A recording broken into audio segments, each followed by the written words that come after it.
ان کو وہ دیتے ہیں نذرانے میں, وہ پھر ان کی رسومات کرتے ہیں, لنگر کرواتے ہیں, ان کی طرف سے جو بھی چڑھاوانا ہے, جو پہنچے نہیں وہ ایک الگ. یہ جو رقم پھر کہاں جاتی ہے, اور یہ ساری چادریں جو ہے تقسیم کر دیتے ہیں آپ؟ جی, ہم کئی جو ہیں جیسے زائرین آتے ہیں ان کو اڑا دیتے ہیں, واپس ان کے سر پہ باندھتے ہیں ایک کیا نام ہے, اور دوسری چیزیں کہ یہ ہمارے گھروں میں رہتی ہیں, پھر ہم دوبارہ ان کو یوز کرتے ہیں. اور روپیہ بھی تقسیم ہو جاتا ہے؟ جی جی بالکل. اچھا, اور یعنی تمام خاندان کے لوگوں میں؟ جی جی جی. اچھا, آپ یہ بتائیں کہ یہ جو کل رقبہ کتنا ہے مزار کا؟ یہ ایک کنزرویٹو ایک ایسٹیمیٹ ہے. ایکچولی ہماری بھی یہ کوشش ہے کہ اس کا ماسٹر پلان بنایا جائے, مگر ایک اندازے سے 500 یارڈز بائی 500 یارڈز. اچھا, کہیں لمبائی میں تو پورا 500 یارڈ ہے, ٹھیک, مگر چوڑائی کے اندر کہیں چھوٹا بھی ہو سکتا ہے, کہیں بڑا بھی, تو اباؤٹ 20,000 to 25,000 اسکوائر یارڈز. اچھا, یہ ٹوٹل جو ہے سارا؟ جی جی جی. اچھا, اب اس کے اندر میرے خیال کئی مسجدیں ہیں اس کے اندر؟ جی, 4 مسجدیں ہیں. ایک اکبر کی بنائی ہوئی ہے, اکبری مسجد کہلاتی ہے, ایک شاہجہاں کی بنائی ہوئی ہے, ایک جہانگیر کی بنائی ہوئی ہے, اور ایک اولیاء مسجد ہے جہاں پر غریب نواز نماز پڑھا کرتے ہیں. جتنے بھی اولیاء علی آتے ہیں تو چھوٹی سی ہے وہ, تو اس طرح سے 4 مسجد, 3 اس میں بڑی ہیں, ایک بالکل چھوٹی ہے. اچھا, اور یہ جو 4 مسجدیں ہیں جی, ان میں نماز ہوتی ہے باقاعدگی سے؟ جی, اس میں جماعت ہوتی ہے, ٹھیک, اور جمعے کی نماز ایک ہوتی ہے وہاں, ٹھیک. وہ ایک جامع مسجد کہلاتی ہے, شاہجہاں کی بنائی ہوئی, بہت خوبصورت سی ہے, سنگ مرمر کی, اسی میں ہوتی ہے. اچھا, یہ جو مزار ہے اس کی تعمیر کب ہوئی اور کس نے کرائی؟ دیکھیے, درگاہ شریف اور مزار شریف اور جتنی بھی چیزیں ہیں نا, یہ الگ الگ وقتوں میں ہوئی ہیں. سب سے پہلے مانڈو کے سلطان ہوا کرتے تھے مالوا کے, ٹھیک, انہوں نے شروع کروائی یہ گمبد اور یہ سب بنوانا. ٹھیک, پھر اس کے بعد خلجی آئے, خلجیوں نے بنائی, وہاں پر بلند دروازہ ہے, علاؤ الدین خلجی کا بنایا ہوا ہے. پھر بعد میں مغل آئے, مغلوں نے بنوایا, اکبر نے بنوایا, جہانگیر, شاہجہاں اور کئی اور دوسرے بادشاہوں نے بنوایا. پھر سندھیاز نے بنوایا, اور وہاں پر ایک حوض ہے جو کوئین میری سے وہ ہے انگلینڈ کی 1921 کے اندر, اس نے بنوایا. سو الگ الگ لوگوں نے. اور نظام حیدرآباد کی طرف سے سمہ خانہ ہے, نظام گیٹ بہت بڑا بنا ہوا ہے, وہاں پر وہ اپنے نظام حیدرآباد کا بنایا ہوا ہے. تو الگ الگ وقتوں میں لوگوں نے الگ الگ بنوائے. تو ایک وقت میں اس پوری جو احاطہ ہے جی, یا پورا جو ایریا ہے اس کے اندر کتنے لوگ آ سکتے ہیں ایک وقت میں؟ دیکھیے, ہر مہینے, ہر ہجری منتھ کے اندر 6 تاریخ کو وہاں پر چھٹی منائی جاتی ہے, جس کے اندر چشتیہ سلسلے کا شجرا پڑھا جاتا ہے اور دعا کی جاتی ہے. ٹھیک, اس وقت ایک ایسٹیمیٹ ہے کہ 1.25 لاکھ آدمی اس کے اندر آ سکتے ہیں کھڑے ہوئے. ٹھیک, اس کا پورا جو ایریا ہے اس میں مطلب بھر جاتا ہے. بالکل بالکل. یعنی اگر وہ 9 بجے دعا شروع ہوتی ہے, اگر آپ 8 بجے نہیں پہنچیں گے تو دروازے کے اندر سے انٹر نہیں ہو سکتے. یعنی صبح کے وقت؟ جی جی, صبح. اچھا, یہ بتائیں کہ یہ جو روزانہ زائرین کتنے آتے ہیں, کتنی تعداد میں؟ اس کا بھی ایکچولی کوئی سائنٹیفک وہ گنتی نہیں کی گئی ہے, مگر ایک ایسٹیمیٹ کے حساب سے 25 سے 30 ہزار آدمی آتے ہیں ڈیلی. ٹھیک ہے, اور یہ کچھ وقت ہفتے کے اندر 1 آدھ دن ہوتا ہے جب کم ہو جاتے ہیں, پھر جیسے جمعرات آئی, جمعہ ہوا, سنیچر, اتوار, ان دنوں میں بڑھ جاتے ہیں. تو اجمیر جو ہے, جی, اجمیر میں اس وقت مسلمانوں کی اور غیر مسلموں کی آبادی کتنی ہے؟ ٹوٹل ہے 8 لاکھ اجمیر شہر کی آبادی. ٹھیک, جی. ان میں کتنے مسلمان ہیں؟ 15 سے 20% ہیں. اچھا, اور ضلع اجمیر میں؟ جی, اجمیر کے ضلع میں؟ ضلع کے اندر 12 لاکھ کی آبادی ہے, اور وہ گاؤں دیہاتوں میں بہت زیادہ ہیں. وہاں پر 30 سے 40% مسلمان ہیں کچھ علاقوں میں, بلکہ ایم پیز جو ہوتے ہیں, ہمارے ایم ایل ایز جو ممبر آف لیجسلیٹو اسمبلی, اس میں 2 ہمیشہ مسلم میجورٹی ایریا سے ہی چنے جاتے ہیں. کبھی مسلمان ہوتے ہیں, کبھی غیر مسلم ہوتے ہیں. تو اس دربار شریف کو شاہ صاحب یہ فرمائیں کہ ہندوستان کی گورنمنٹ کی سرپرستی بھی حاصل ہے کسی ایکٹ کے تحت؟ جی جی, 1955 کا درگاہ ایکٹ ہے, جس سے جو وہاں کا وقف کی پراپرٹی ہے, گاؤں ہیں اور جو عمارات ہیں, اور وہاں پر جو گیسٹ ہاؤسز ہیں جو درگاہ کے ہیں, اس کے وہ اس یعنی کہ عام اوقاف بورڈ کے اندر میں نہیں آتی. یہ اسپیشل ایکٹ ہے درگاہ شریف کے لیے بنایا گیا. یعنی جو وقف ہے جی, وہ کتنا ہوگا؟ یعنی زمین ہے, جائیدادیں ہیں, مکان ہے, کیا ہے؟ کئی 100 کروڑوں میں ہوگی. کئی 100 کروڑ میں اس کی جی جی جی, اور اس سے آمدن ہوتی ہے باقاعدہ؟ جی, باقاعدہ آمدنی ہوتی ہے. اسکول چلتا ہے بہت بڑا وہاں, خواجہ ماڈل اسکول.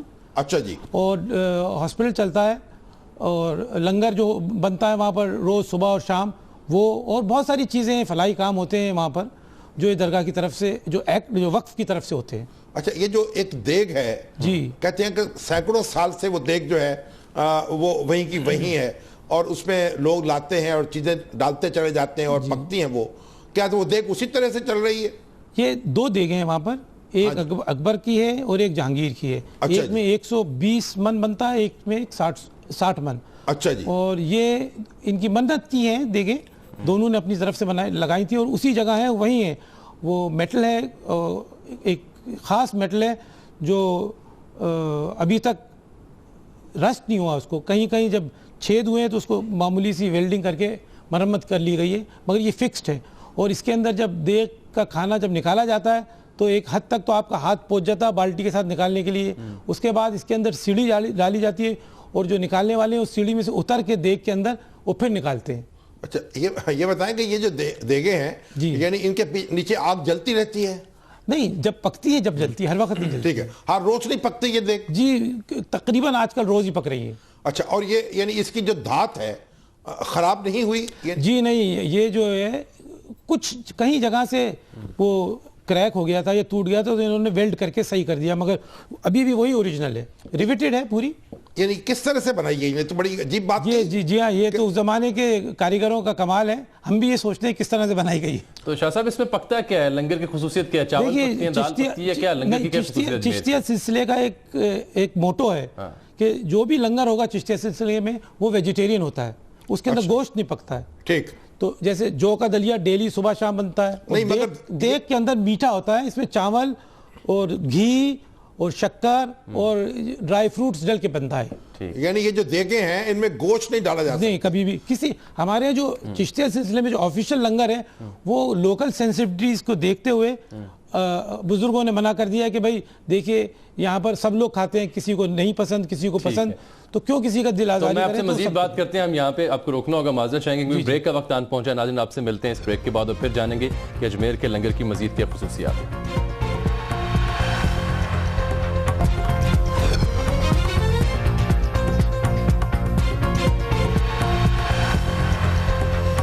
ڈیول کو پروسیسر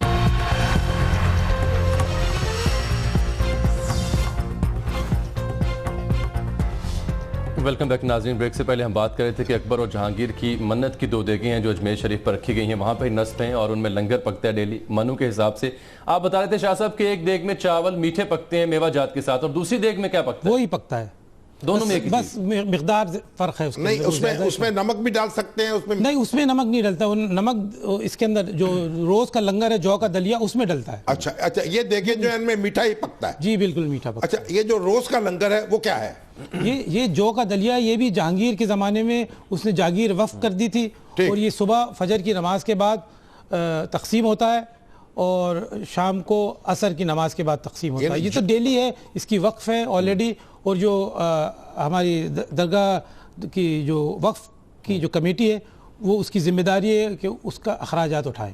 تو یہ بتائیں کہ کتنی مقدار میں جو آتے ہوں گے؟ وہ تو منوں کے حساب سے جی. اچھا, اور یہ لوگ وہاں جو ہیں زائرین وہ یہی کھاتے ہیں؟ زائرین ہیں جو وہاں کے مقیمین ہیں, بلکہ وہ ایک طرح سے شفا بھی ہے. کئی لوگ تو وہاں کا وہ لنگر جو کا دلیا پی کے شفا پاتے ہیں. ٹھیک ہے, شاہ صاحب آگے بڑھتے ہیں. شاہ صاحب اجازت دیجیے گا, جی. میں جاننا چاہ رہا تھا یہ جو ہر عرس مبارک پہ جو دہلی قریب مہرولی کا مقام ہے وہاں سے کچھ کلندر آتے ہیں اور وہ روایت ہے صدیوں سے کہ وہ خصوصی طور پر حاضری دیتے ہیں, وہ کیا سلسلہ ہے؟ یہ جب خواجہ غریب نواز نے پردہ فرمایا تو آپ کے جو خلیفہ تھے خواجہ قطب الدین بختیار کاکی رحمۃ اللہ علیہ, وہ چھڑیاں کہتے ہیں اس کو, جھنڈے لے کے وہاں سے پیدل چل کے آیا کرتے تھے یہاں پر عرس کے وقت کے اوپر. تو وہ کم سے کم 20 دن لگتے ہیں وہاں سے آنے میں, 21 دن. تو وہ روایت آج بھی ملنگ لوگ ہیں جو اکٹھے ہوتے ہیں وہاں پر قطب صاحب میں, اور وہاں سے پھر یہ چلتے ہوئے آتے ہیں پورے رستے پیدل, اور ان کے ساتھ ہاتھ میں علم ہوتا ہے, اور پھر یہاں پر آگے علم پیش کرتے ہیں اور پھر نکل جاتے ہیں. اور قوالی کا جو سلسلہ ہوتا ہے ان کی آمد کے ساتھ, اجمیر کی قوالی بالی ووڈ تک جا پہنچی, پھر اس کا بھی حوال بیان کیجیے, اس کی کیا خصوصیت ہے؟ قوالی تو صرف خانقاہوں میں ہی ہوتی ہے, یہ تو خامہ خواہی کی ہے آپ بات کرنا بالی ووڈ تو جیسی, مگر یہ نہیں, میں کہہ رہا ہوں کہ وہاں تک بھی اس کی تاثیر چلی گئی کہ انہوں نے بھی وہاں پہ آ کے فلمایا. جی. قوالی جو ہے غریب نواز نے جو ایران اور افغانستان کا میوزک کا کلچر تھا اور ہندوستان کا, کہ یہاں پر لوگوں کو دینی تعلیم کے لیے بھی میوزک یوز کیا کرتے تھے اور اشعار یوز کرا کرتے، تو وہی آپ نے یہاں پر کیا نام ہے قائم کیا، اور لوکل لوگوں نے اللہ کی تعریف، اللہ کے محبوب رسول صلی اللہ علیہ وسلم کی تعریف، اور جو بھی شیخ ہیں ان کی تعریف منقبت گانا شروع کر دی اپنی اپنی زبان میں۔ اس زمانے میں بھوجپوری تھی یا پراکرت زبان تھی، پھر فارسی میں بھی گانے لگے، تو یہی سسٹم ابھی تک ہے، وہ اردو میں گانے لگ گئے ہیں، اور اس کو جو پرفیکشن دیا ہے وہ حضرت امیر خسرو نے خواجہ نظام الدین اولیاء کے دور میں کیا گیا ہے۔ اچھا، یہ اس وقت جو قوالی ہے وہ کس وقت ہوتی ہے؟ عام طور پہ روز ہوتی ہے؟ جی، وہاں پر قوالی جو ہوتی ہے 24 گھنٹے ہوتی ہے، الا نماز کے وقت اذان ہوتی ہے تو بند ہو جاتی ہے، یا محرم کے 12 دن نہیں ہوتی ہے، وہاں پر ہوتی ہے بے ساز کی ہوتی ہے مگر۔ اچھا، مگر یہ بتائیں کہ یہ جو قوال جو ہیں وہ دنیا بھر سے وہاں آتے ہیں یا کوئی مخصوص قوال ہیں جو مقرر ہیں وہ اپنا وہی قوالی کرتے ہیں؟ ایک وہاں پر ہمارے یہاں 2 چوکیاں ہیں، قوال کی جو پارٹی اس کو چوکی کہتے ہیں، ٹھیک، تو یہ شاہجہاں کے زمانے میں ان کو مقرر کیا گیا تھا، وہ آج بھی تنخواہ درگاہ دیتی ہے ان کو 5 یا 10 روپے، وہ پرانے زمانے کی، ٹھیک، اور ان کو شاہی قوال کہتے ہیں، ٹھیک، تو یہی ہے ان کا حق ہے، یہی گاتے ہیں۔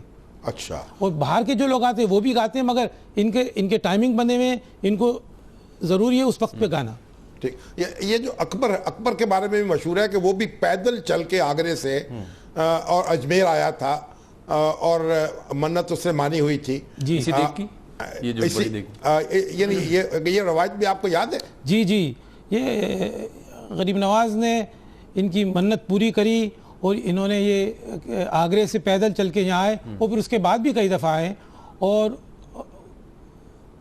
اکبر کے ساتھ ساتھ جہانگیر، شاہجہاں، حتیٰ اورنگزیب تک نے حاضری دی، اور وہاں پر میں نے ابھی پڑھ رہا تھا 2000 روپے نذرانہ بھی دیا ہے ہم لوگوں کو، وہاں پر ہم بزرگوں کو۔ ٹھیک، اچھا یہ بتائیں، وہاں اس وقت تو اجمیر میں ہندوؤں اور مسلمانوں کے درمیان بہت ہم آہنگی ہے، سکون ہے، بالکل، کوئی فرقہ وارانہ مناقشت تو کبھی نہیں ہوئی؟ کبھی بھی نہیں، کیونکہ وہاں پر کے اجمیر کے جو رہنے والے ہیں، بلکہ پورے بر صغیر کے اندر دیکھیے آپ، جتنے بھی ہر کسی قوم کا وہ غریب نواز سے بڑی عقیدت اور محبت رکھتا ہے، اور اجمیر شریف کے لوگ تو حتیٰ اتنے ایسے کئی ہیں دکاندار جو غیر مسلم ہیں، مگر اپنی دکان کھولنے سے پہلے وہاں پر چوکھٹ پہ آئیں گے اور چوکھٹ چوم کے پھر جا کے اپنی دکان کھولتے ہیں، تو اتنی ہے۔ اور پھر اس کے اندر اقتصادی بھی ہے معاملہ، کیونکہ ظاہر اتنے زائرین آتے ہیں، تو اگر وہاں پر بدامنی ہوئی تو سب کا ہی نقصان ہے اس میں۔ اس کا مطلب ہے اجمیر شہر جو ہے اس کی جو معیشت ہے وہ بھی درگاہ کے ساتھ منسلک ہے؟ بالکل، وہ 80% جو معیشت ہے وہ بالکل درگاہ شریف کے ساتھ ہے۔ اچھا، آپ بتائیے کہ جو یہ چشتیہ سلسلہ جو ہے اس کی تعلیمات جو ہیں وہ آپ ان کو کس طرح سے بیان کرتے ہیں، ان میں کیا ترجیحات ہے آپ کی، اور کیا لوگوں کو تلقین کرتے ہیں وہاں آپ؟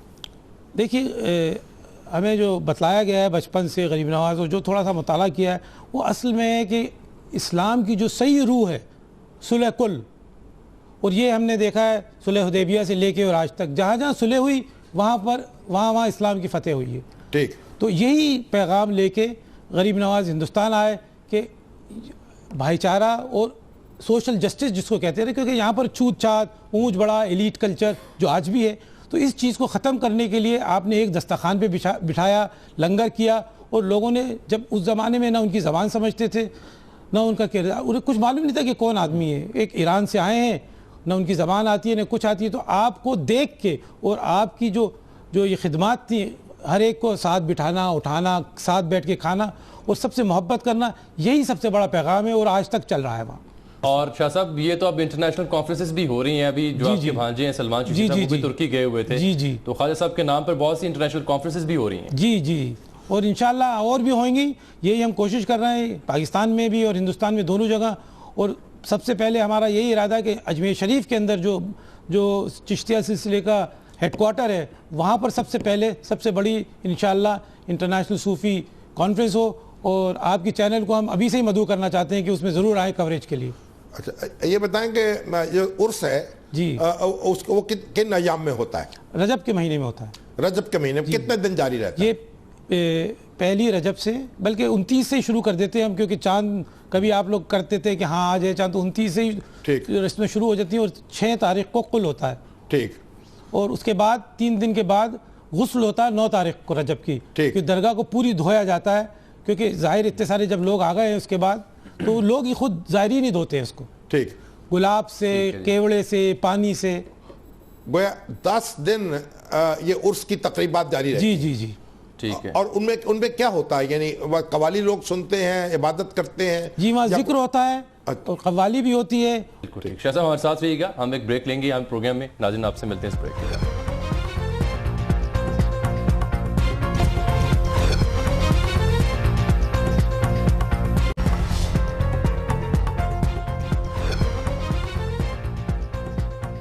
ویلکم بیک ناظرین.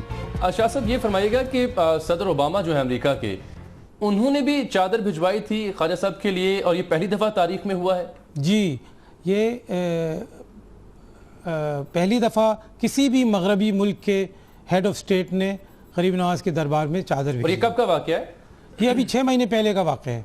یعنی اس کی کوئی تفصیل بیان کریں، کون لے کے آیا، کیا ان کی؟ جی یہ میرے بھانجے ہیں سید سلمان چشتی. ہاں جی. تو یہ امریکہ گئے ہوئے تھے، تو اسٹیٹ ڈپارٹمنٹ میں ان کی کوئی میٹنگ تھی، ٹھیک. تو وہاں پر یہ ذکر ہوا.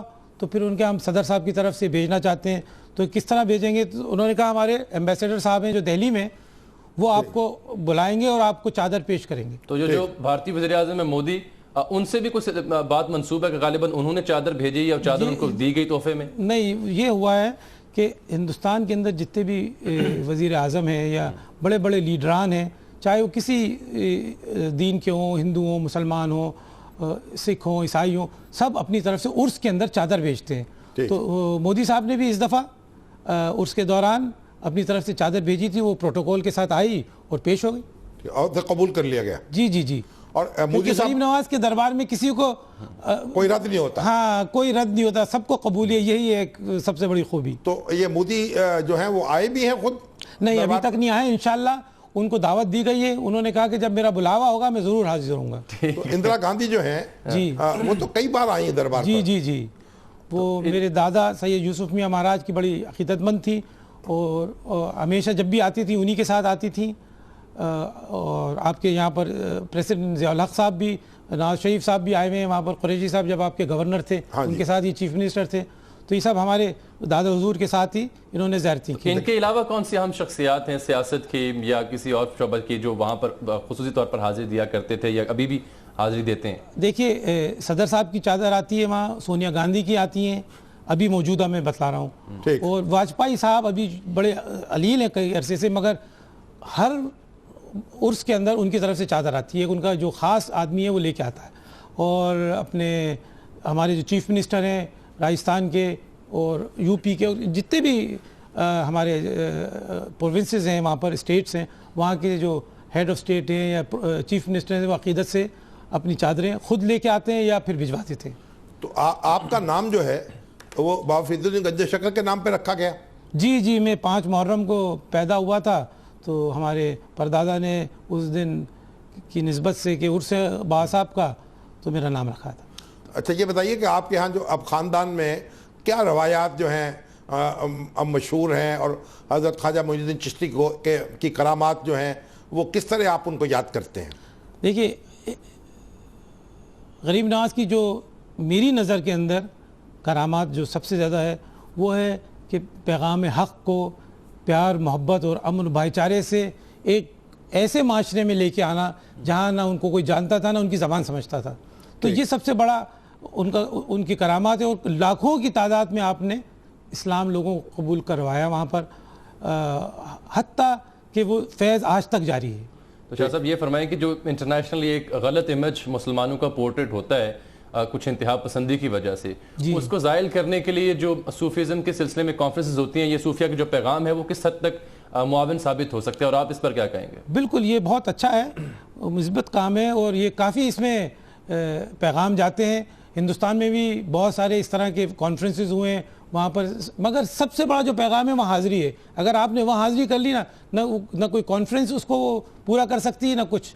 جو غریب نواز کے در کے اندر آنے کے بعد جو تاثرات ملتے ہیں بھائی چارے کے، محبت کے، وہاں کوئی روک ٹوک ہی نہیں ہے، نہ عورت مرد کی، نہ ذات کی، نہ دین کی. بس ایک چیز چاہیے کہ آپ کو وہاں پر لباس جو ہے، سر پہ ٹوپی ہونی چاہیے اور آپ کا اورا ڈھکا ہوا ہونا چاہیے. شاہ صاحب دونوں ممالک میں کئی ایسے چاہنے والے ہوتے ہیں جو بھارت کئی مزاروں پر حاضری دینا چاہتے ہیں. بھارت سے کچھ لوگ ایسے ہوتے ہیں جو پاکستان کے کئی اہم اولیاء کے ہاں حاضری دینا چاہتے ہیں. تو اس سلسلے میں آپ دونوں جو سرکاریں ہیں پاکستان بھارت کی، بالخصوص بھارت کی، ان سے کیا اپیل کریں گے ہمارے پروگرام کے توسط سے؟ یہ ہم آپ کے پروگرام کے بھی توسط سے اور ویسے بھی ہم ہماری گورنمنٹ سے یہی کہتے ہیں کہ آپ جو زائرین جن کو اجمیر شریف ہے یا اور دوسری درگاہیں ہیں جہاں پر جانے کی وہ خواہش رکھتے ہیں ان کو آپ سہولیت دیں اور ان کے ویزے کے اندر آسانی پیدا کریں. آج کل پاکستان سے زائرین وہاں جاتے ہیں اس کے موقع پر؟ جی 500 کا ڈیلیگیشن پچھلے اس میں آیا تھا. ٹھیک. مگر یہ ڈیلیگیشن کے حساب سے آتے ہیں. ہم تو کہتے ہیں کہ ڈیلیگیشن کے علاوہ بھی عام آدمی کو ایک یہ تو اس میں یہ ہے کہ خصوص لوگ ہوتے ہیں کسی کی جان پہچانے یا قرآن اندازی میں جس کا نمبر لگ گیا, باقی کے لوگوں کا کیا ہے. ہم چاہتے ہیں کہ ہر طرح کے ہر عام آدمی اس کو جانے کی اگر خواہش ہے تو بارڈر کھلا ہوا ہے, ٹرینیں بھی جا رہی ہیں, ہوائی جہاز سے بھی جا سکتے ہو, آپ پیدل بھی جا سکتے ہو. تو جب یہ چیزیں موجود ہیں تو ویزا کے اندر سہولیت بہت ضروری ہے. اجمیر کا ویزا جو ہے وہ عام کرنا چاہیے. جی جی جی بالکل. اور دوسری درگاہوں کے لیے بھی جیسے دہلی ہے, جیسے کلیہ شریف ہے, تو اور بھی جگہیں ہیں وہاں پر بھی ہونا چاہیے. مگر بالخصوص غریب نواز کے دربار کے اوپر تو بڑا کرم کا معاملہ ہے اور بڑے لوگ جو ملتا ہے وہ بالکل گریاں ہو کے ملتا ہے کہ ہمیں کسی طرح غریب نواز کے دیدار کرا دیں. شاہ صاحب یہ فرمائیں کہ درگاہوں کا جو وہاں کی مقامی سیاست ہے یا صوبائی سیاست ہے اس میں بڑا کہا جاتا ہے, ایک تاثر ہے کہ ان کا بڑا اثر ہوتا ہے اور انہی کی سیاست سے کچھ لوگ منتخب ہوتے ہیں. یہ بات کس حد تک درست ہے؟ نہیں, یہ غلط ہے. دیکھیے چشتیہ سلسلے کے اندر بالخصوص یہ سیاست دور رہے ہیں. ہم غریب نواز اور جتنے بھی ان کے بزرگان دین چشتیہ سلسلے کے وہ اس معاملے میں دور ہی رہے ہیں, کیونکہ یہاں پر تو فیض ہے سب کو برابر سمجھنا ہے. ہم اگر کسی پارٹی کو سپورٹ کر دیں یا کسی پارٹی کی مخالفت کر دیں تو پورا مشن جو ہے وہ پھر ڈریل ہو جاتا ہے. تو آپ کسی امیدوار کو کبھی انڈورس نہیں کرتے؟ جی نہیں. یا اس کی کوئی باقاعدہ حمایت نہیں کرتے؟ جی نہیں, جی نہیں. ہم جا کے خود اپنا ووٹ دے دیتے ہیں, وہ جو ہوتا ہے سیکرٹ بیلٹ. خود وہاں سے کوئی اعلان نہیں ہوتا کہ اس کی جیسے بادشاہی مسجد کا امام ہے وہ یہ جی ہاں یہ مسجد والے لوگ کرتے ہیں, امام صاحب ہمارے شاہی مسجد والے اور دوسرے لوگ, مگر ہم لوگ چشتیہ سلسلے کے لوگ خاص طور کے اوپر اس چیز کو اوائڈ کرتے ہیں. تو لیکن جو امیدوار ہوتے ہیں وہ الیکشن ڈیز میں تو آتے ہوں گے درگاہ شریف؟ بالکل آتے ہیں, دونوں طرف کی پارٹی. بالکل جی آپ کی بات صحیح ہے. دونوں پارٹی یعنی دو کھڑے میں دونوں کہتے ہیں غریب ہمیں جتائیں. تو یہ معاملہ ہے. تو اس پر آپ پھر کیا کرتے ہیں جب آپ سے حمایت دونوں کو دعا دیتے ہیں نا؟ اچھا جی بالکل. اچھا مگر وہاں عام طور پر کیا نظر یعنی لوگ دیتے ہیں کہ کس طرح کی منتیں مانی جاتی ہیں اور کس منت ماننے کا طریقہ کیا ہے؟ دیکھیے یہ دل کی باتیں ہیں. اب زیادہ تر لوگ جو منت مانگتے ہیں وہ بتلاتے نہیں ماننے والے, جو ظاہر نہیں کرتے.